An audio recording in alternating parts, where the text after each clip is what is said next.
All right, welcome everybody. This is a podcast right after the Miami game. We've got a bye week next week. I'm here with my buddy James. What's up? How you doing, James? I'm all right. All right, we're gonna go ahead and talk about the Miami game that was this past weekend. It was a pretty competitive game for a couple quarters. Offenses couldn't really get it going on any side of the ball until the fourth quarter, it seemed. And then the Gators pulled away in the fourth quarter. We ended up scoring 17 points in the fourth quarter, and the Gators won 26-3. James, what are your thoughts on the performance, just offhand?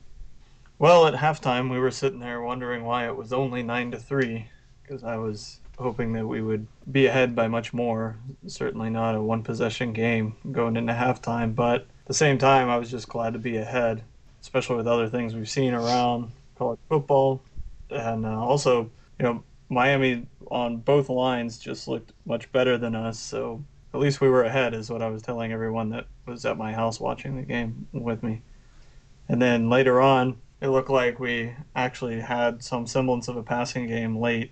I don't know if that's Tebow finally getting timing with Murphy, because you really have to think that most of Tebow's top receivers aren't. Harvin didn't get that many balls, and Ingram's out, and Caldwell graduated, so he's almost got a new receiving core entirely, because even though Harvin was back, they didn't really feature him that much. I think I read that he only had 6 touches the whole game. One or two of those was a direct snap, so it was good to see the passing game come on late, regardless of what Randy Shannon thinks about his passing in the fourth quarter. Well, Tebow was 60%, 21 for 35 for 256 yards and 2 touchdowns.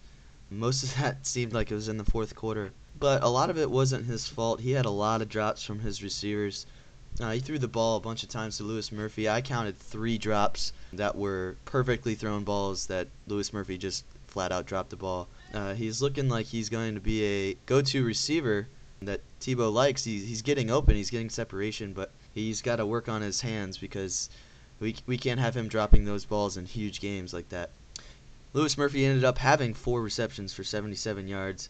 Aaron Hernandez, it was good to see him back. He had 5 receptions for 58 yards, both of them scoring a touchdown, long touchdowns at that. It was good to see some of the rushing game come back, specifically Tebow. He had 55 yards rushing. Rainey only had 13. Demps didn't really do anything. Percy Harvin did have 27 yards and a touchdown, one from inside the 10-yard line. It was good to see Harvin back, but he only had 6 touches, as James said earlier. So that was kind of disappointing. But you got to think that he is still coming off injury, and, what are you supposed to expect from somebody that's been injured for a long while? Yeah, it was good to, like I said, it was good to see Harvin back. I've got a fellow Gator alum at work who's has the theory that we're still holding something back, that we still weren't playing all our cards because it wasn't the SEC schedule yet, as far as not giving the ball to Harvin as much, and some of the other things we did, getting more people involved to get a lot more backs and guys experience versus maybe just going to Harvin every time or Tebow every time. One thing that I think should help us is Emmanuel Moody didn't play as a coach's decision. The rumor is that he doesn't like that he's not being a feature back, but I don't know what would have led him to believe that Urban Meyer's ever had a feature back. So hopefully that gets straightened out, or maybe that's just a rumor and he'll be there fine for Tennessee, for because we didn't have really any running game between the tackles. And that's a function of Miami's defensive line, but it's also personnel based, because you can't. Rainey, yeah, he had 13 yards rushing, but they were all on one carry, and after these other 2 carries, he just got stopped right at the line. I agree. Miami's defensive line looked phenomenal. They were dominating on the defensive line. Our offensive line looked like they just had no idea what to expect. Tebow seemed like he had to rush the ball. Excuse me, not run the ball, but like rush his passes all the time. And it really got us out of a rhythm until the fourth quarter where, they had to kind of get back and know that we were able to throw the ball, and they had to get back in a defensive setting for passing and not rushing. But it was kind of surprising.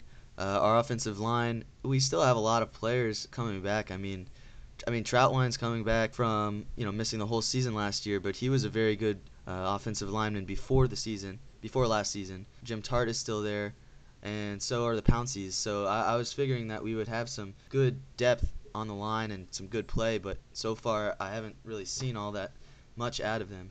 Now, our defense on the other side, our defense still looks absolutely stellar. We only gave up 140 total yards. I mean, that's pretty ridiculous for the second straight week under 150 yards. You know, Miami has some players on the field. Greg Coopers, he's a good back, and he had 15 carries for 31 yards. That's only 2.1 yards a carry. So, you know, stopping him was a good thing.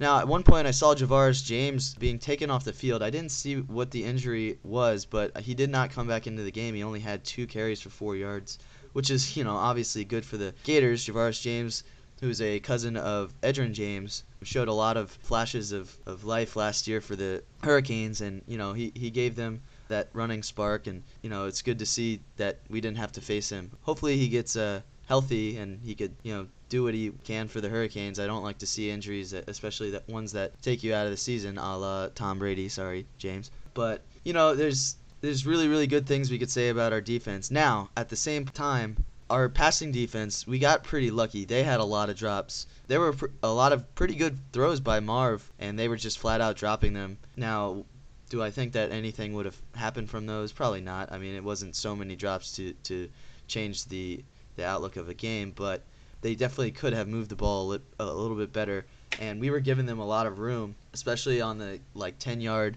hooks. They would come around and they'd throw it right there and he'd drop it. So it's kind of odd seeing how many times that would happen and we'd give them so much space, but I don't know. One thing I saw, Brady Ackerman made a good point that when they were blitzing, we really had to make them pay with over the middle with a passing game, and that's normally Cornelius Ingram territory. So losing him the way we did in August probably hurt Tebow, where we had no kind of passing game where he could get rid of it quickly. And I don't know if that was by design or that was personnel or what, but that's hopefully something that we were getting figured out more when the passing game came together. Well, now we're 2-0. We're ranked 4th in the country in both major polls. We get a bye week before Tennessee, so hopefully we could rest up, get us back on the field healthy, and go take down the Vols in Knoxville.